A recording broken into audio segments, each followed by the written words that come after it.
देवर की पोश इलाके में अंडरगारमेंट्स की दुकान थी। मुझे भी अंडरगारमेंट्स की जरूरत पड़ती, मगर शर्म के मारे देवर की दुकान पर न जाते। एक रोज बुर्का पहनकर देवर की दुकान पर चली गई और मखसूस चीज मांगी। थोड़ी देर के बाद देवर ने एक मखसूस इशारा किया और उठकर अंदर वाले केबिन में चला गया। मेरे तो होश उड़ गए जब देवर। मेरा नाम आलिया सिद्दीकी है और मेरी शादी को 5 साल हो चुके हैं। मैं अपने ससुराल के साथ रहती थी और मेरे ससुराल में सास, ससुर, नंद और एक देवर भी मौजूद था, जिसकी अभी शादी नहीं हुई थी।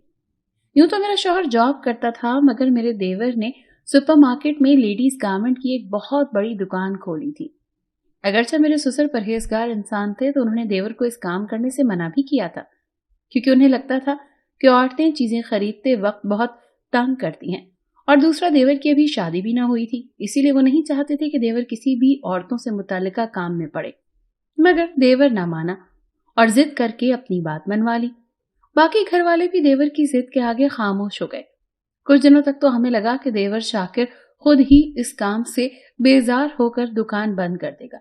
मगर जैसे जैसे दिन गुजरते रहे, मेरी हैरत में इजाफा होता चला गया, क्योंकि मेरे देवर की दुकान अच्छी खासी चल पड़ी थी और देखते ही देखते देवर कारोबार बढ़ाता चला जा रहा था। जब से उसने दुकान खोली थी, घर में पैसों की रेल पेल शुरू हो गई थी। शौहर भी ये सब देखते हुए उसका गर्विदा हो गया। देवर भी हम सब घर वालों पर पैसा पानी की तरह बहाने लगा। पहले सारा घर मेरे शौहर की कमाई पर चलता था, अब देवर की कमाई आने लगी तो राशन पानी भी खुला आने लगा। यही नहीं, बल्कि मेरा देवर हमारी सारी फरमाइशें झट से पूरी कर देता। मगर एक बात मुझे बिल्कुल हैरान करती थी कि देवर ने कभी भी हमें अपनी दुकान पर आने नहीं दिया था। हम जो भी चीज लाने को कहते वो घर पर ही ले आता। इस बात ने मुझे शक में मुब्तला कर दिया। मैं रोज ही किसी न किसी बहाने से ये बात अपने शौहर के सामने कहती थी, मगर मेरा शौहर ये बात कहकर टाल देता कि वो नहीं चाहता होगा कि घर की औरतें मेरी दुकान पर आएं। शौहर की बात सुनकर मैं चुप कर जाती, मगर सच तो ये था कि मुझे दाल में कुछ काला लग रहा था, क्योंकि दिन ब दिन मेरे देवर के पास पैसों के जैसे अंबार लगते जा रहे थे। एक दिन मेरी सास ने मेरे देवर से कहा कि अब तुम शादी कर लो, खैर से अब तुम भी कमाने लगे हो, अब तो तुम्हारा अपना कारोबार है, कोई भी तुम्हें अपनी लड़की झट से दे देगा। मगर ये सुनकर मेरे देवर ने फौरन से इनकार कर दिया और कहा कि मैं अभी शादी के झंझट में पड़ना नहीं चाहता। ये सुनकर तो मेरा शक पक्का हो गया, जरूर इसके पीछे किसी लड़की का चक्कर है। लेकिन मेरे देवर के पास इतना पैसा आ कहां से रहा है, ये राज तो अब भी नहीं खुला था। वक्त गुजरता रहा और मेरा तजस्सुस बढ़ता चला गया। एक दिन मैं अपने मायके गई तो हम सब बहनों ने शॉपिंग का प्लान बना लिया और मार्केट पहुंच गए। हम सब ने अपने अपने लिए कुछ खवातीन से मुतालिका चीजें खरीदनी थी, इसीलिए हम सब बहनें मुख्तलिफ दुकानों में घुस गईं। बच्चों की खरीदारी के बाद मुझे अपने लिए कुछ चीजें खरीदनी थी, इसीलिए मैं इधर उधर की दुकानों में झांकने लगी ताकि जल्दी से मुझे मेरी मतलूबा चीजें मिल जाएं। वहीं पर अचानक मेरी नजर अपने देवर की दुकान पर पड़ी। वैसे तो मैंने उसकी दुकान नहीं देखी थी, मगर सामने ही मेरा देवर बैठा हुआ था और उसकी दुकान में कुछ लोग आ जा रहे थे। दुकान देखकर मुझे कुछ हैरानी हुई कि दुकान पर कुछ खास रश न था। मैंने भी सोचा मौका अच्छा है, कुछ खरीदारी भी कर लेती हूँ और देवर की दुकानदारी का पोल भी खुल जाएगा। लिहाजा मैंने अपनी बहनों से छुपकर वहां जाने का सोच लिया। मैंने अपना चेहरा मास्क से ढांप लिया और दूसरे हाथ से बुर्का अपने मुंह के आगे कर लिया ताकि मेरा देवर मुझे पहचान न ले। दुकान में दाखिल हुई और इधर उधर कुछ चीजें देखने लगी। ये देखकर भी मुझे हैरानी हुई कि इस दुकान में इतना नया माल मौजूद नहीं था। अब तो मुझे यकीन हो गया कि कुछ तो गड़बड़ है। दुकान अपने मुंह से अपनी हालत बता रही थी। खैर, धड़कते दिल के साथ आगे बढ़ती रही और देवर के पास जाकर अपनी एक चीज मांगी तो उसने फौरन से मुझे मेरी मतलूबा चीजें दिखाना शुरू कर दी। उसने बहुत सारी चीजें मेरे सामने रख दी। उसी वक्त मेरे देवर की दुकान में एक फैशनेबल लड़की आई और उसने मेरे देवर के कान में कुछ कहा। यह देखकर मैं चौंक गई। कहीं वो लड़की तो नहीं जिसके साथ मेरे देवर का चक्कर चल रहा है और वो इसी की खातिर शादी नहीं करना चाहता। ये ख्याल आते ही मैंने उसकी तरफ गौर से देखना शुरू कर दिया, क्योंकि वो बहुत खूबसूरत थी और मुझे लग रहा था कि वो मेरे देवर से बहुत सी चीजें खरीदेगी। मगर ये देखकर मैं हक्का बक्का रह गई जब उस लड़की ने दोबारा से मेरे देवर के कान में कुछ कहा और वो उसे अपनी दुकान के अंदर खुलने वाले एक केबिन के अंदर ले गया और फिर वो दरवाजा बंद कर दिया। ये सब देखकर मेरे तो पसीने छूट गए और मैं उल्टे कदमों दुकान से बाहर निकल आई। उस दिन मैं घर आई तो मैं सोचने लगी कि कैसे ये बात अपने ससुराल वालों को बताऊं कि मेरा देवर तो एक लड़की के साथ शादी से पहले ही रंगरलियां बना रहा है, तभी तो वो शादी के लिए इनकार कर रहा है। खैर अगले दिन ही मैंने हिम्मत करके ये बात अपने शौहर को बता दी, मगर उससे ये बात छुपा ली कि मैं शाकिर की दुकान पर खुद गई थी और मैंने अपनी आंखों से उसे एक लड़की के साथ देखा है। इसीलिए मेरे शौहर ने मेरी बात का ज्यादा यकीन नहीं किया और कहा कि तुम ऐसे ही वहम कर रही हो, जरूरी नहीं कि शाकिर का किसी लड़की के साथ चक्कर हो सकता है कि वो यूं ही शादी के लिए इनकार कर रहा हो। लेकिन मैं कई दिन तक अपने शौहर के पीछे पड़ी रही, तब जाकर उसने अपनी माँ और भाई से बात की। मेरे देवर ने तो इस बात से साफ इनकार कर दिया कि उसका किसी लड़की के साथ कोई चक्कर नहीं है। ये सुनकर मैं उसकी एक्टिंग को दाद देने लगी कि कैसे होशियारी से उसने मेरे शक को झुठला दिया है। लेकिन मैं भी उसकी भाभी थी और मैंने उसे खुद उसकी दुकान में एक लड़की के साथ देखा था। वो अपने वालिदैन और भाई को बेवकूफ बना सकता था, लेकिन मुझे नहीं। इसीलिए मैंने फौरन से उसे कहा, ठीक है, अगर ऐसी बात है तो हम तुम्हारे लिए लड़की देख लेते हैं, रिश्ता तय कर देते हैं, जब तुम चाहोगे तब हम तुम्हारी शादी कर देंगे। ये सुनकर मेरा देवर मुझे देखने लगा, मैं भी उसकी तरफ देखने लगी। मैंने असलियत जानने के लिए एक चाल चली थी। अब देखना यह था कि मेरा देवर इस चाल में फंस जाता है या फिर आसानी के साथ बच जाता है। मैं ये सोचते हुए मुस्कुराने लगी। ठीक है, आप सबको जैसा मुनासिब लगे, ये कहकर वो उठ खड़ा हुआ। मेरे सास ससुर मुतमईन हो गए, जबकि मेरे शौहर ने मुझे ऐसी नजरों से देखा जैसे कह रहा हो कि देखा, तुम्हारा शक तो बिल्कुल ही गलत निकला। मैं वहां से उठ आई। ऐसे कैसे हो सकता था? अगर मेरे देवर को किसी लड़की से प्यार था तो वो कहीं भी शादी के लिए कैसे तैयार हो गया? खैर, मुझे यकीन था कि मेरा देवर अगले दिन ही हमसे कहेगा कि मुझे एक लड़की पसंद है और आप लोग उसके घर रिश्ता लेकर जाएं। मगर 2 दिन गुजर गए, ऐसी कोई बात ही नहीं हुई। अब तो मुझे और हैरानी होने लगी कि कैसे मेरा देवर अपनी मोहब्बत छोड़कर कहीं भी शादी के लिए तैयार हो गया था। मेरी सास भी बेटे की शादी का सुनकर बहुत खुश थी और धड़ाधड़ उसके लिए लड़कियां देख रही थी। फिर उन्हीं दिनों मेरी सास ने देवर के लिए एक लड़की पसंद कर ली। वो बहुत खूबसूरत थी, मगर मुझे ऐसा लग रहा था कि लड़की देखते ही मेरा देवर इनकार कर देगा। मगर उस वक्त मैं शर्तर रह गई जब मेरे देवर ने लड़की देखते ही उसे ओके कर दिया और अपनी माँ की हथेली पर कई हजार वाले नोट रख दिए। ये देखकर मैं फिर से तजस्सुस में पड़ गई। आखिर ये क्या माजरा है? वो लड़की कौन थी और मेरे देवर की दुकान में वो अंदर उसके साथ क्या करने गई थी? इस सवाल का जवाब मुझे जानना था और ये तभी मुमकिन था जब दोबारा से उस दुकान पर जाऊं। ये मुश्किल जरूर था मगर नामुमकिन नहीं। इसीलिए मैंने फैसला किया कि मैं कल फिर से अपने देवर की दुकान पर जाऊंगी और असल हकीकत जान लूंगी।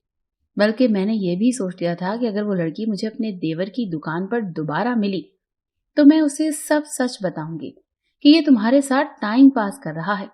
फिर अगली सुबह जब मेरा देवर अपनी दुकान पर चला गया तो मैं भी अपने मायके जाने के बहाने घर से निकल आई। उस दिन मैं अपने मायके जाने के बजाय अपने देवर की दुकान पर चली आई और पहले की तरह मैंने अपना चेहरा छुपा लिया ताकि वो मुझे पहचान न सके। दुकान के अंदर जाते ही मैंने अपने देवर से कहा कि मुझे कुछ सूट दिखा दो।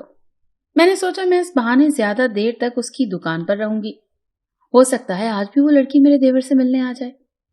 उस दिन चूंकि मैं अपनी फैमिली के साथ थी इसीलिए मुझे जल्दी जाना पड़ा, मगर आज मैं सारी हकीकत जानकर ही यहां से जाना चाहती थी। इसीलिए मैं जानबूझकर अपने देवर से नए नए सूट निकलवा रही थी और वो बेचारा भी मुझसे जान छुड़वाने के लिए जल्दी जल्दी सूट दिखा रहा था। मुझे ऐसा लग रहा था जैसे मेरा देवर चाहता था कि मैं जल्द से जल्द उसकी दुकान से चली जाऊं और मैं देख रही थी कि मेरे देवर की नजरें बार बार दरवाजे की तरफ उठ रही हैं। ऐसा लगता था जैसे मेरे देवर को किसी के आने का इंतजार है। ये सूरत हाल देखकर मैंने भी देवर से बहाना किया, भाई मेरी तबीयत खराब हो रही है, मैं कुछ देर यहाँ बैठना चाहती हूँ। मेरी बात सुनकर वो खामोश हो गया। दिल ही दिल में मैं सोच रही थी, देवर जी आज तो मैं तुम्हारा प्लान जानकर ही यहाँ से जाऊंगी, मोहब्बत किसी और से और शादी किसी और से। मैं अपने दिल में सोचने लगी। उसी वक्त दुकान का दरवाजा खुला और एक लड़की अंदर दाखिल हुई। मेरे देवर का चेहरा खिल उठा और वो मुस्कुराने लगा। मैंने पलटकर देखा तो मैं हैरान रह गई क्योंकि ये लड़की पहले वाली लड़की से भी मुख्तलिफ थी। वो बहुत यंग सी थी, जबकि ये तो मेरे देवर से उम्र में बड़ी लग रही थी। खैर मैंने उस लड़की को नजरअंदाज कर दिया और सूट देखने लगी। مجھے مصروف دیکھ کر میرا دیور آگے بڑھا اور اس لڑکی کو ساتھ لے کر جوتے دکھانے لگا۔ جب میرے دیور کو لگا کہ میں سوٹس دیکھنے میں مصروف ہوں تو اس نے چپکے سے لڑکی کو اشارہ کیا اور اسی کیبن میں غائب ہو گیا۔ میں نے سوچا آج تو ان دونوں کے پیچھے جا کر ان دونوں کا پیار سب کے سامنے ظاہر کر دیتی ہوں اور اس سب کی تصویریں بھی بنا لیتی ہوں تاکہ اپنے سسرال والوں کو دکھا سکوں کہ کیسے شاکر ان سب کو بیوقوف بنا رہا تھا، مگر اس سے پہلے وہ ہو گیا جس کا میں نے سوچا تک نہیں تھا۔ میرے وہاں تک جانے سے پہلے ہی میرا دیور واپس آ گیا اور میں فوراً سوٹس کی طرف دیکھنے لگی اور میں نے اپنی حیرانی چھپا کر یوں ظاہر کیا جیسے میں نے کچھ دیکھا ہی نہیں تھا۔ لہٰذا بڑی ہوشیاری سے میرا دیور میرے قریب آ کر مجھے سوٹس کی قیمت بتانے لگا۔ آخر یہ ماجرا کیا ہے؟ میرا دیور اس لڑکی کو وہاں اکیلا چھوڑ کر کیوں چلا آیا؟ کیا وہ میرے جانے کا انتظار کر رہا ہے؟ میں سوچنے لگی، تبھی وہ دروازہ کھلا اور وہی لڑکی باہر نکل آئی۔ اس نے نقاب کیا ہوا تھا مگر اب اس کا حلیہ کچھ تبدیل لگ رہا تھا۔ اس نے آگے بڑھ کر میرے دیور کے ہاتھ میں ایک لفافہ تھما دیا اور دکان سے باہر نکل گئی۔ مجھے کچھ سمجھ نہیں آ رہا تھا کہ یہ سب کیا ہو رہا ہے۔ اس سے پہلے کہ میں اپنے دیور کی دکان سے باہر آتی وہاں ایک اور لڑکی آ گئی اور اسے بھی دیکھ کر میرا دیور مسکرانے لگا۔ پہلے کی طرح میرا دیور اس لڑکی کو بھی بہانے کے ساتھ اس دروازے تک لے گیا اور پھر وہ لڑکی غائب ہو گئی۔ اب مجھے اس لڑکی کے باہر نکلنے کا انتظار تھا کیونکہ میں نے سوچ لیا تھا کہ اس لڑکی کے نکلتے ہی اس سے ساری بات پتہ کر لوں گی۔ اس لیے اس لڑکی کے باہر آنے تک میں نے 2 اور سوٹس پسند کر لیے اور ان کی قیمت ادا کر کے جوتے دیکھنے لگی۔ جب وہ لڑکی باہر آئی تو میں اس کے آنے سے پہلے دکان سے نکل آئی۔ جب وہ نکلی تو میں نے فوراً اس سے پوچھا کہ تم اس دکان کے خفیہ دروازے کے اندر کیا کرنے گئی تھی؟ یہ سن کر وہ لڑکی پہلے تو گھبرا گئی اور صاف مکر گئی۔ جب میں نے کہا کہ میں نے تمہاری تصویریں بنا رکھی ہیں تو اس کا رنگ اڑ گیا۔ میری منت سماجت کرتے ہوئے کہنے لگی کہ پلیز کسی سے اس بات کا ذکر مت کرنا۔ میں نے بھی اسے یقین دلایا کہ تم بے فکر رہو، تمہاری عزت پر کوئی آنچ نہیں آئے گی۔ اس نے مجھ سے وعدہ لیا۔ وعدہ کرتے ہی اس لڑکی نے مجھے بتایا کہ میرا اس دکان والے لڑکے کے ساتھ نہیں بلکہ ایک اور لڑکے کے ساتھ چکر ہے اور میں اس دکان کے اندر موجود ایک کمرے میں اسی لڑکے سے ملنے گئی تھی۔ تو کیا وہ دکان والا لڑکا تم لڑکیوں کو خفیہ طور پر لڑکوں سے ملواتا ہے؟ میرے اس سوال پر وہ سر ہلانے لگی اور کہا کہ ہاں، وہ اس ملاقات اور اس کی رازداری رکھنے کے لیے ہم دونوں سے پیسے لیتا ہے۔ جاتے جاتے اس لڑکی نے مجھ سے کہا کہ اگر میں بھی کسی سے ملنا چاہوں تو اس لڑکے سے بات کر لوں۔ یہ سن کر میں نے اپنے کانوں کو ہاتھ لگایا۔ ابھی میں کھڑی سوچ ہی رہی تھی کہ ایک اور لڑکی دکان میں جاتی دکھی۔ مجھ سے یہ سب برداشت نہ ہوا، کس قدر ڈٹائی سے وہ یہ گھٹیا کام کر رہا تھا۔ میری سہیلی کا بھائی پولیس میں تھا۔ میں نے اسے کال کی اور ساری صورتحال بتائی۔ وہ کہنے لگا آپ فکر نہ کریں، میں ابھی ایک ٹیم روانہ کرتا ہوں۔ فون کال کر کے میں بھی گھر کی جانب چلتی۔ میں جانتی تھی کہ اگر گھر جا کر یہ سب میں نے بتایا تو کوئی بھی میری بات کا یقین نہیں کرے گا اور دیور صاف مکر جائے گا۔ میرا دیور کئی دن تک تھانے میں بند رہا۔ میرے سسرال والوں نے یہ بات سب سے چھپانے کی کوشش کی کہ ان کا بیٹا دکان کے اندر ایسا گھٹیا کام کر رہا تھا۔ کچھ دن بعد انہوں نے پیسے دے دلا کر میرے دیور کو رہا کروا لیا اور اس کی دکان بند کروا دی۔ مارکیٹ میں بھی اچھی خاصی دیور کی بدنامی ہو چکی تھی۔ مجھ کو دکھ بھی تھا مگر دیور کو راہ راست پر لانے کے لیے یہ سب کرنا بھی ضروری تھا۔ اس واقعے کے بعد دیور نے بھی اس کام سے توبہ کر لی اور میرے شوہر نے اس کو اپنے دفتر میں ملازمت دلوا دی۔ 6 ماہ بعد ہم نے دیور کی شادی کر دی۔ میرے اس چھوٹے سے کام سے اب میرا دیور سدھر چکا تھا اور ہمارے گھر میں حرام کی کمائی بھی آنا بند ہو گئی تھی۔